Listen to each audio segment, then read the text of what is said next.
آج کے خطبے کا عنوان حق پر ثابت قدمی اور گمراہی سے پناہ۔ الحمدللہ والصلاۃ والسلام علی رسول اللہ، اما بعد۔ یقیناً تمام تعریفیں اللہ کے لیے ہیں، ہم اس کی تعریف بیان کرتے ہیں، اسی سے مدد کے طلبگار ہیں اور اپنے گناہوں کی بخشش بھی مانگتے ہیں، نفسانیوں برے اعمال کے شر سے اسی کی پناہ چاہتے ہیں۔ جسے اللہ ہدایت عنایت کر دے اسے کوئی بھی گمراہ نہیں کر سکتا، اور جسے وہ گمراہ کر دے اس کا کوئی بھی رہنما نہیں بن سکتا۔ میں گواہی دیتا ہوں کہ اللہ کے سوا کوئی معبود برحق نہیں، وہ تنہا ہے، اس کا کوئی شریک نہیں، اور میں یہ بھی گواہی دیتا ہوں کہ محمد صلی اللہ علیہ وسلم اللہ تعالیٰ کے بندے اور اس کے رسول ہیں۔ اللہ تعالیٰ آپ پر، آپ کی آل اور صحابہ کرام پر ڈھیروں درود و سلامتی نازل فرمائے۔ حمد و ثنا کے بعد اے مسلمانوں، میں آپ کو اور خود کو مخفی اور اعلانیہ اللہ سے ڈرنے کی وصیحت کرتا ہوں، کیونکہ یہی بہترین سرمایہ اور فضائل سے پر عمل ہے۔ اسی سے مدد ملتی ہے، اسی سے قوت میں اضافہ ہوتا ہے اور متقی معراج تک پہنچتا ہے۔ یہی دلوں کی بہترین راہ ہے، خصوصی طور پر فتنوں کے دور میں۔ فرمان باری تعالیٰ ہے، اور اس دن سے ڈرو جس دن اللہ کی طرف لوٹائے جاؤ گے، پھر ہر شخص کو اس کی کمائی کا پورا بدلہ دیا جائے گا اور ان پر ہرگز ظلم نہ کیا جائے گا۔ اے مسلمانوں،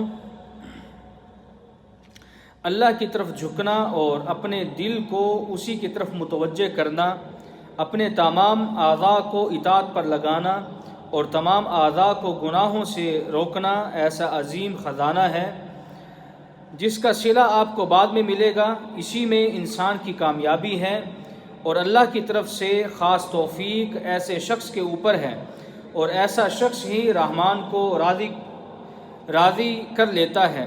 لیکن یہ ایک مسلمان کے لیے ضروری ہے کہ وہ ساری عمر اپنے دل کو ایمان کے مضبوط ترین حصار میں رکھے اور اپنے اعضاء کو ہمیشہ اللہ کی اطاعت میں گزارے۔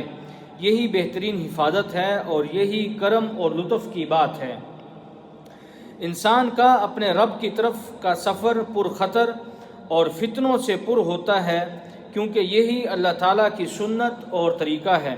فرمان باری تعالیٰ ہے، جس نے موت اور زندگی کو پیدا کیا تاکہ تمہیں آزمائے کہ تم میں سے کس کے کام اچھے ہیں، اور وہ غالب بخشنے والا ہے۔ مزید اللہ تعالیٰ ایک اور مقام پر ارشاد فرماتے ہیں، اور ہم تمہیں برائی اور بھلائی سے آزمانے کے لیے جھانکتے ہیں اور ہماری طرف لوٹائے جاؤ گے۔ اس لیے مومن کے لیے ضروری ہے کہ وہ ہمیشہ تیار رہے، اللہ کی اطاعت پر اور نافرمانی سے وہ ہمیشہ دور رہے۔ جیسا کہ ایک روایت میں آتا ہے کہ جب امام احمد رحمہ اللہ کی موت کا وقت قریب آیا تو شیطان نے ان کی انگلی پر کاٹا اور کہا، مجھ سے مقابلہ کرو، مجھ سے مقابلہ کرو۔ تو امام احمد رحمہ اللہ نے اس موقع پر یہ بات فرمایا کہ نہیں، مگر موت کے بعد۔ اسی لیے نبی اکرم صلی اللہ علیہ وسلم کا یہ فرمان ہے کہ ایک شخص طویل زمانے سے اہل جنت والے عمل کرتا رہتا ہے، مگر ایسے شخص کا خاتمہ ایسے عمل پر ہوتا ہے جو اہل جہنم کا ہوتا ہے۔ رواہ مسلم۔ حضرت انس رضی اللہ تعالیٰ عنہ کہتے ہیں کہ رسول اللہ صلی اللہ علیہ وسلم اکثر یہ دعا پڑھتے تھے، یا مقلب القلوب ثبت قلبی علی دینک، اے دلوں کے الٹنے پلٹنے والے، میرے دل کو اپنے دین پر ثابت رکھ۔ میں نے عرض کیا، اللہ کے رسول، ہم لوگ آپ پر اور آپ کی لائی ہوئی شریعت پر ایمان لے آئے، کیا آپ کو ہمارے سلسلے میں اندیشہ رہتا ہے؟ آپ صلی اللہ علیہ وسلم نے فرمایا، لوگوں کے دل اللہ کی انگلیوں میں سے دو انگلیوں کے درمیان ہیں، جیسا چاہتا ہے انہیں الٹا پلٹا دیتا ہے۔ اخرجہ الامام احمد و ترمذی و ابن ماجہ۔ جامع ترمذی میں یہ الفاظ ایسے ہیں، یا مثبت القلوب ثبت قلبی علی دینک۔ اے اللہ کے بندو، یہ احادیث یا اس طرح کی دیگر احادیث میں خوف دلایا گیا ہے کہ دوبارہ گناہ کی حالت میں نہ پلٹنا، اور ہمیشہ انسان گناہ کے خطرے سے بچتا رہے، بلکہ گناہ اتنا قوی اور طاقتور ہے کہ انبیاء کے بعد چند لوگ ہی اس سے بچ سکے۔ یہی وہ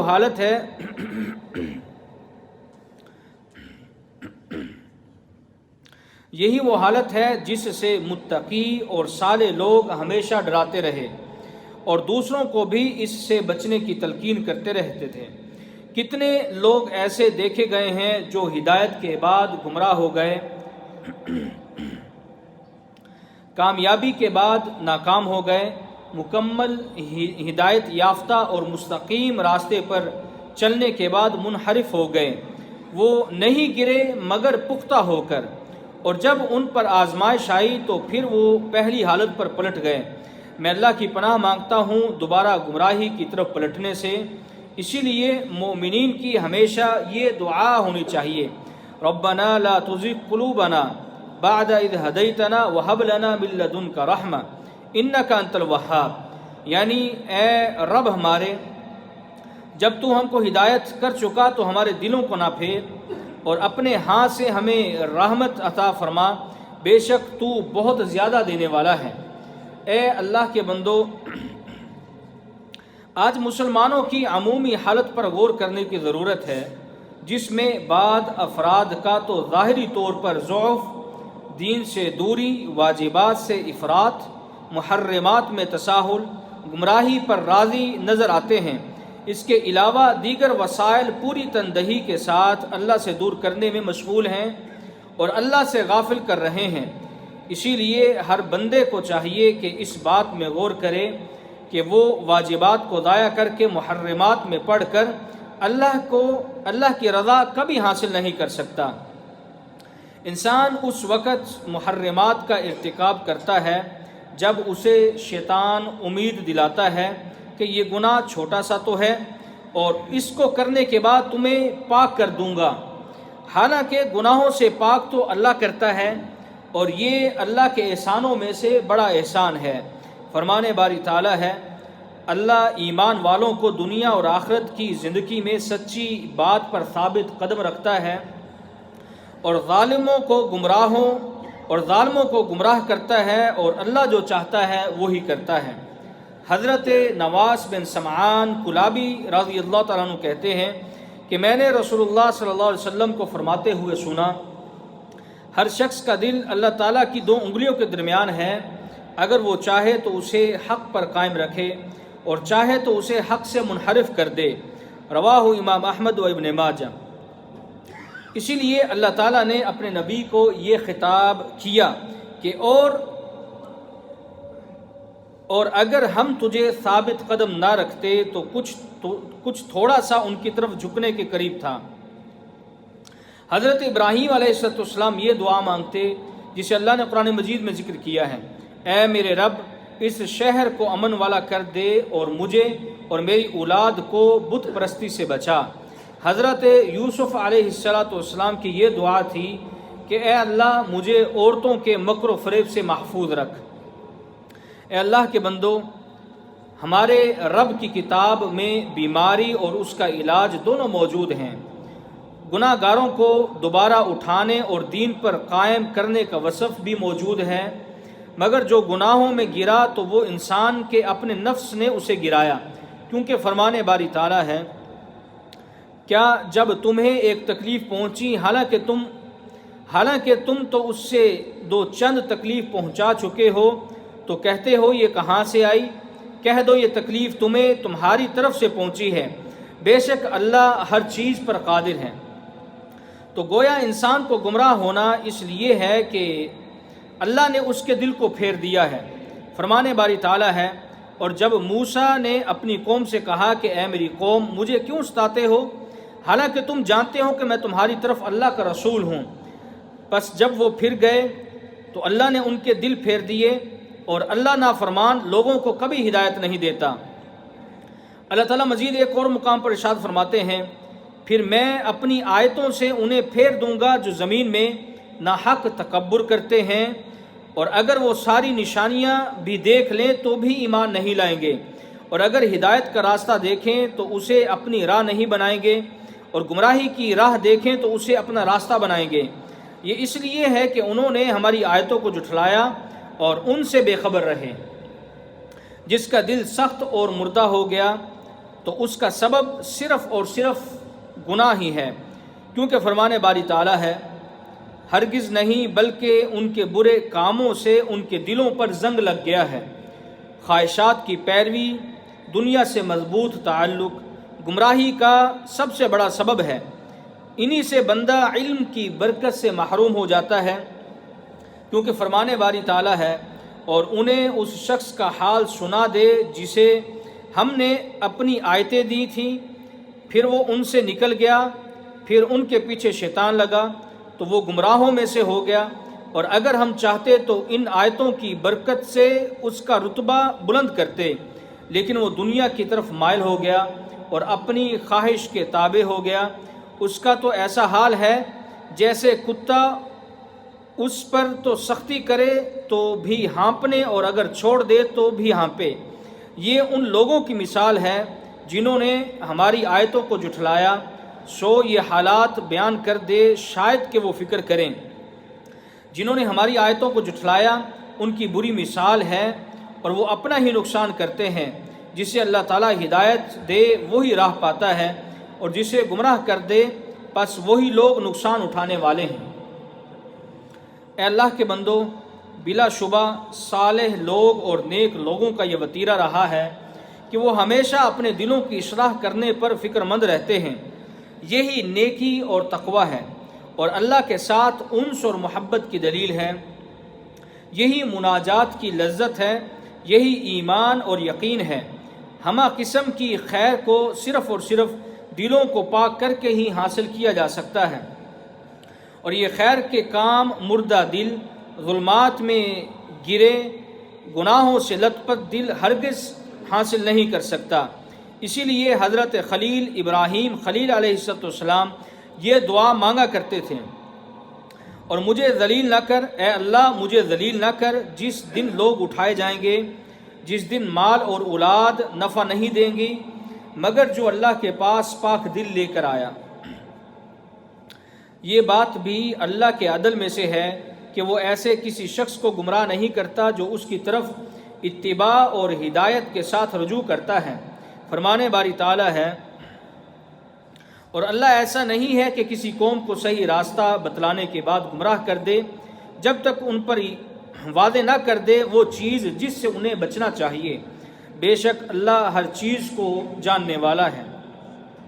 اے اللہ کے بندو، بلا شبہ گناہوں میں پڑنا اور نافرمانی کرنا سب سے بڑا سبب ہے جو انسان کو ہلاک کر دیتا ہے یا گمراہی میں دھکیل دیتا ہے۔ فرمان باری تعالیٰ ہے، اور تم نے اسے ہلکی بات سمجھ لیا تھا حالانکہ وہ اللہ کے نزدیک بڑی بات ہے۔ ایک حدیث میں آتا ہے، گناہوں کو حقیر جاننے سے بچو، پس جب یہ گناہ کسی شخص پر حملہ آور ہوتے ہیں تو انہیں نہیں چھوڑتے مگر ہلاک کر کے۔ اخرجہ الامام احمد والطبرانی۔ بدترین مہلک چیزوں میں سے یہ ہے کہ کوئی شخص علیحدگی میں گناہ کرے، کیونکہ اس وقت حرام کا ارتکاب اس کے لیے آسان ہوتا ہے۔ یہی وہ گناہ ہے جو اللہ کو انتہائی ناپسند ہے۔ اسی طرح فرمان باری تعالیٰ ہے، اے ایمان والو، البتہ اللہ تمہیں آزمائے گا اس شکار کی چیز میں جس پر تمہارے ہاتھ اور تمہارے نیزے پہنچیں گے، تاکہ اللہ معلوم کرے کہ بن دیکھے اس سے کون ڈرتا ہے۔ پھر جس نے اس کے بعد زیادتی کی تو اس کے لیے دردناک عذاب ہے۔ شہوات کو پورا کرنے کے لیے آنکھوں کا استعمال بڑا گناہ ہے، جس سے انسان کی فکر میلی، دل گندا، ایمان کمزور، زہد و ورع کا خاتمہ، اللہ کے ذکر سے دوری ہو جاتی ہے۔ یہ معاملہ اتنا سنگین ہے کہ اللہ تعالیٰ نے قرآن میں اس کا ذکر ان الفاظوں سے کیا ہے، اور انہیں پکاریں گے کیا ہم تمہارے ساتھ نہ تھے؟ وہ کہیں گے کیوں نہیں، لیکن تم نے اپنے آپ کو فتنے میں ڈالا اور راہ دیکھتے اور شک کرتے رہے، اور تمہیں آرزوؤں نے دھوکہ دیا یہاں تک کہ اللہ کا حکم آن پہنچا، اور تمہیں اللہ کے بارے میں شیطان نے دھوکے میں رکھا۔ اے مسلمانوں، ہم پر واجب ہے کہ ہم شبہات سے دوری اختیار کریں، گمراہ دوستوں سے کنارہ کشی کریں، کیونکہ دل کی بیماری بدن کی بیماری سے زیادہ نقصان دہ ہوتی ہے۔ فرمان باری تعالیٰ ہے، اور جب تم ان لوگوں کو دیکھے جو ہماری آیتوں میں جھگڑتے ہیں تو ان سے الگ ہو جا، یہاں تک کہ کسی اور بات میں بحث کرنے لگیں، اور اگر تجھے شیطان بھلا دے تو یاد آ جانے کے بعد ظالموں کے پاس نہ بیٹھ۔ اسی لیے ضروری ہے کہ انسان اپنے دل کی اصلاح سچائی سے کرے، اپنے دل کو پاکیزہ بنائے، مکروہ اور ناپسندیدہ چیزوں سے دور ہو جائے، اور اللہ کا ڈر اور مراقبہ تو بہترین مرتبہ ہے جس سے دل اللہ کی محبت سے سرشار ہو جاتا ہے۔ امام حاکم نے اپنی مستدرک میں، طبرانی نے حضرت عبداللہ ابن عمر بن عاص رضی اللہ عنہما سے روایت کیا ہے کہ رسول اللہ صلی اللہ علیہ وسلم نے فرمایا، تم میں سے کسی کے پیٹ میں ایمان اس طرح پرانا ہو جاتا ہے جیسے پرانا کپڑا میلا ہو جائے، پس تم اللہ سے سوال کیا کرو کہ وہ تمہارے دلوں میں ایمان کو از شر نو تازہ کر دے۔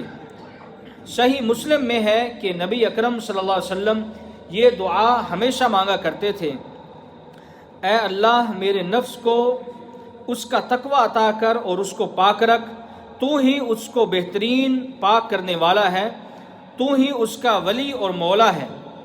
علامہ ابن قیم رحمہ اللہ فرماتے ہیں، اللہ تعالیٰ اپنی عبادت کرنے والے کے لیے کافی ہوتا ہے۔ جب بندہ اللہ کی اطاعت میں اضافہ کرتا ہے تو اللہ تعالیٰ اپنی مدد میں بھی اضافہ کر دیتا ہے۔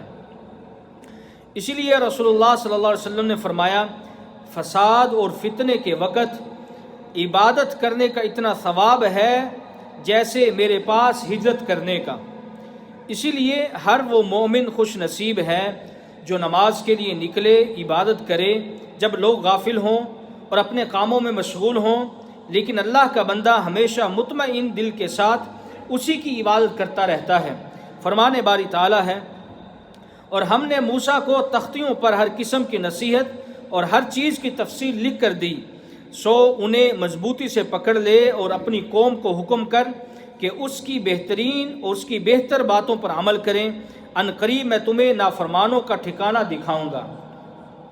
صحابہ کرام رضوان اللہ اجمعین اسی لیے دنیا اور آخرت میں شرف حاصل کر سکے، عزت اور بزرگی ان کا مقدر ٹھہری، کیونکہ انہوں نے علم اور عبادات کو جمع کر دیا، دعوت اور جہاد کو ملا دیا، جنت کے حصول کے لیے نیک اعمال کیے جیسا انہیں نبی اکرم صلی اللہ علیہ وسلم نے سکھلایا تھا، اسی طرح انہوں نے اس کا احاطہ کیا۔ لیکن آج لوگ نمازوں کو ضائع کرتے ہیں، شہوات کے رسیاں ہیں، فرمان باری تعالیٰ ہے، پھر ان کی جگہ ایسے ناخلف آئے جنہوں نے نماز ضائع کی اور خواہشوں کے پیچھے پڑ گئے، پھر ان قریب گمراہی کی وہ سزا پائیں گے۔ رسول اللہ صلی اللہ علیہ وسلم نے فرمایا، جو دشمن کے حملے سے ڈرا اور شروع رات ہی میں سفر میں نکل پڑا وہ منزل کو پہنچ گیا۔ آگاہ رہو، اللہ تعالیٰ کا سامان بڑی قیمت والا ہے، آگاہ رہو اللہ کا سامان جنت ہے۔ رواہ ترمذی باسناد صحیح۔ چنانچہ حضرت ابو بکر صدیق رضی اللہ تعالیٰ عنہ مرتدین کے زمانے میں اپنی نماز میں قنوت کرتے اور یہ آیت تلاوت فرماتے، ربنا لا تزغ قلوبنا بعد اذ ہدیتنا وہب لنا من لدنک رحمہ انک انت الوہاب۔ اللہم یا مقلب القلوب ثبت قلوبنا علی دینک، اللہم یا مثبت القلوب ثبت قلوبنا علی دینک۔ اے اللہ دلوں کو پھیرنے والے، ہمارے دل اپنے دین پر ثابت قدم رکھ۔ اے دلوں کو ثابت قدم رکھنے والے، ہمارے دلوں کو اپنے دین پر ثابت قدم رکھ۔ اللہ تعالیٰ سے ہم دعا گو ہیں کہ وہ قرآن و سنت سے ہمیں مستفید کریں اور ہمیں ہدایت عطا فرمائے۔ وآخر دعوانا ان الحمد للہ رب العالمین۔